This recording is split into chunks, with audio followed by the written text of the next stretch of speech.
আজকের সারাটা দিন আমার এরকমভাবে কাটবে সেটা কিন্তু আমি ভাবতেই পারিনি। Hi guys, welcome back to my channel. সকাল সকাল ঘুম থেকে ওঠার পর আমি আমার বিছানা গুছিয়ে নিচ্ছিলাম। আর এটা আমার মর্নিং রুটিনের মধ্যে প্রথম কাজ। আর এইরকম ছোটো ছোটো কাজগুলো করলে আমার দিনটা অনেকটাই প্রোডাক্টিভ লাগে। আর আমি যেদিন বাড়িতে থাকি সেদিন বেশিরভাগ সময়ই আমি বিছানাতে শুয়ে শুয়ে কাটিয়ে দিই।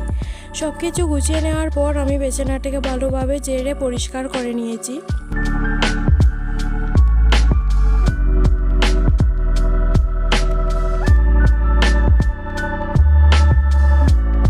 তারপরেই আমি ঘরের বাইরে রোদের মধ্যে দাঁড়িয়ে দাঁড়িয়ে ব্রাশ করতে চলে গিয়েছিলাম। ভালোভাবে 1 থেকে 2 মিনিট ব্রাশ করার পর আমি খালি পেটে হাফ লিটারের মতো জল খেয়ে নিয়েছি, যেটা আমি প্রতিদিনই খাই। রান্নাঘরে যেতে না যেতে মা আমাকে সকালে টিফিন বানানোর দায়িত্বটা দিয়ে দিয়েছে, তাই আমি তাড়াতাড়ি করে দেখছিলাম যে কি বানানো যায়। অনেকক্ষণ খোঁজাখুঁজি করার পর আমি দেখতে পেলাম সুজি রয়েছে, তাই সুজি বানানোর জন্য আমি একটা ছোটো হাঁড়ি নিয়ে নিয়েছি। আর হাঁড়িটা ভালোভাবে গরম হয়ে যাওয়ার পর আমি সুজিটা দিয়ে দিয়েছি।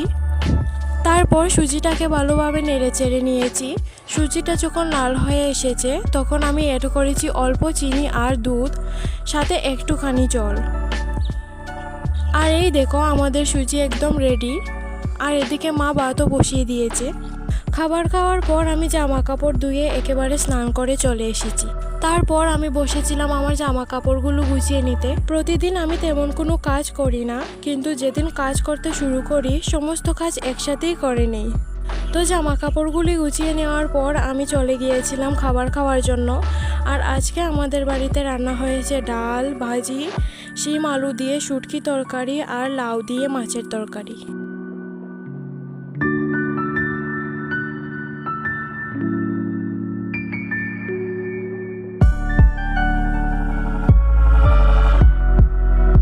দুপুরবেলা আমি একটু ঘুমিয়েছিলাম। ঘুম থেকে ওঠার পর দেখলাম আমার একটা পার্সেল এসেছে।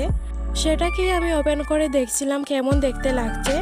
আর দেখো এর কালারটা কিন্তু খুবই সুন্দর এসছে। তারপর আমি চলে গিয়েছিলাম আমাদের বাড়ির সবথেকে সুন্দর জায়গায়। আমার কাছে সুন্দর মানে ফুল ফলে ভরা সবুজ বাগান। এখানে দেখো একটা ছোট্ট গাছের মধ্যে কতগুলি কুড়ি এসছে আর সাথে ফুলও ফুটেছে। তো আজকের ভিডিওটা আমি এখানেই এন্ড করছি। দেখা হচ্ছে নেক্সট ভিডিওতে। Bye bye.